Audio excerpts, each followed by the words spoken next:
Hi, and welcome to this Wound Hygiene Bite-sized podcast. My name's Shelley Hawkins, Strategic Customer Engagement Manager at Convatec. During this bite-sized series, we'll be discussing wound hygiene, a simple 4-step protocol of care that anyone can do for hard-to-heal wounds. In this episode, we'll be discussing the third step of the wound hygiene protocol, refashion. And I'm joined today by Jo Wilkins, Clinical Strategy Manager at Convatec and a TVN in the Northwest. So Jo, refashioning, it may be a new term to many people listening. So please can you explain to us what refashioning is? Hi Shelley, it's nice to be joining you on this episode. So yes, quite rightly, refashioning might be a terminology that we're not currently familiar with in our wound care practice. So refashioning is, put quite simply, it's about that continuous assessment and proactive management of the wound edge. So thinking about what is it that I'm observing, what do I need to do with that wound edge to help promote this wound towards healing again? So that's thinking about, as we have done in step 2, have I got any visibility of any devitalised tissue, macerated tissue, callus build-up, hyperkeratotic tissue around the edges of the wound that need to be removed? Okay, so why are the wound edges so important? They get their very own step in this protocol of care. So what is it about the wound edges that make them so important? They do get their very own step. And the importance around this is because there is so much activity that happens around the wound edges.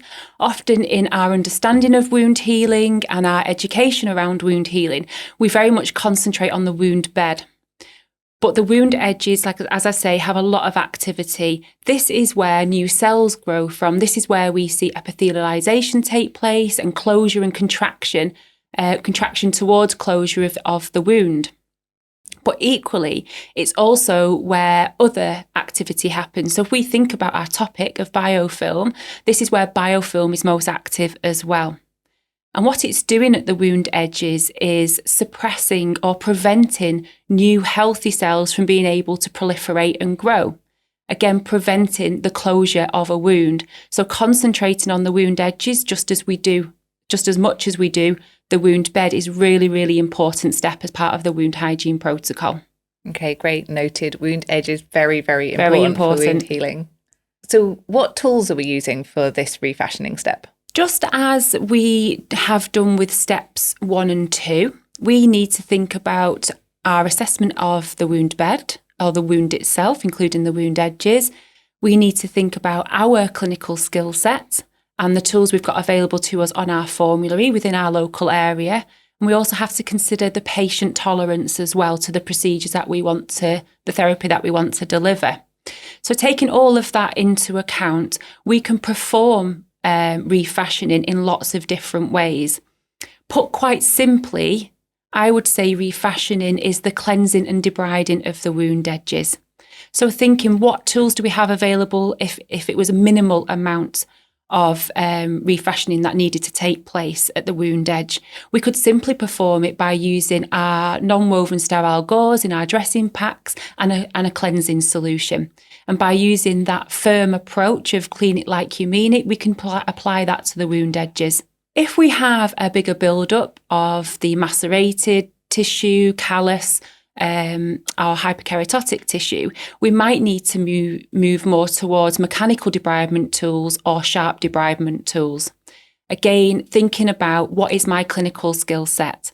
Is this within my scope of practice, or do I need to ask for help? Is this a patient where, looking at the wound edges and the wound bed, do I need to refer on for more advanced practices? So there's lots of different ways that we can refashion. It's the wonderful thing about the wound hygiene protocol. There's different levels at which we can perform each step of the protocol. And it's still just as effective as long as we're doing the 4 steps. As long as we're doing the 4 steps and we're doing it regularly and repeatedly, it's a really good approach to have. Just do a little bit every time. If you're unsure on your first attempt as to whether how much you're able to do or what to do, there's always another opportunity to refashion those wound edges again. So if I've understood you correctly, refashioning is focus on the wound edges, but with the same techniques as we used for cleanse and debride in steps 1 and steps 2. Absolutely, yes. Oh, fantastic. So let's finish this off with, have you got any really great tips around refashioning? What should our listeners be looking for when they're refashioning these wounds? So firstly, I will just highlight that the assess part is really important. So making sure that we are clear on, or if we're not, refer on, of the wound etiology or differential diagnosis. If you suspect anything unusual to do with the presentation of the wound edge, do seek help before you proceed with any sort of refashioning or any of the other steps of wound hygiene. If we're happy that we have our differential diagnosis and it's safe to proceed with refashioning the wound edges, then visualizing analogies sometimes is really helpful. We do this quite a lot in our wound care world. And thinking about cliffs and beaches. So thinking about those wound edges where we've got a little bit more of a ridge there because we've got quite a build-up of dead skin cells. These might take a little bit more refashioning to start with. And it might take a little bit more time. It might take those more advanced tools like your mechanical debridement options or your sharp debridement tools. But ultimately what we're trying to achieve is alignment of the wound edges to the wound bed to help facilitate that movement of those new healthy cells to grow across the wound bed to achieve wound closure. It might be that we have a wound that doesn't have a lot of build-up, so more of a low-lying beach, where that alignment is almost there. So it might take a little bit less. So as I've said, we can just use our non-woven gauze in our packs and our cleansing solution to help with that. But ultimately, that is the goal. Wherever we're starting at, our goal is to remove the build-up and remove the biofilm that's harbouring at the edges of these wounds so that we get to the healthy tissue. And as we've mentioned in step 2, sometimes this might mean that we need to get to pinpoint bleeding. And don't be frightened of that. It might take a little bit of time to get used to. But as you will see, if we refashion the edges, if we take them back to the healthy tissue where we're going to see the new cells grow, this is where we'll really see those wounds progress towards healing.